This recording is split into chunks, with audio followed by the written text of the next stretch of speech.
I'm a little disturbed by that, because we know most people, when they come into civil service, they will stay in civil service. So how are we contributing to the growth of those persons? And the reality that prices and lifestyle, cost of living, all these things are increasing. My colleague and council member expressed high cost of things on this island. And so I'm questioning, if we're going to keep people within the same scale for 4 years, and then to get to scale 20, it takes about 10 years to get to the end of the final end of the scale.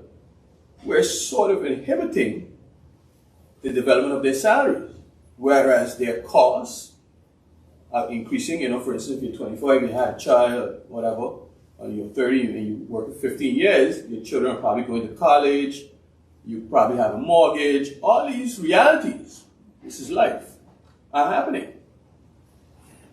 And as an employer, as a progressive employer, I'm not sure that this is the best way to address that problem, because it does create some resentment. And this particular individual has already reached, he's worked for government for over 20 years, has already reached the end of his scale. So my question is, why the desire of the council to limit the scales to only 20, to 20, but also to have this long bureaucratic process to get from 15 to 20?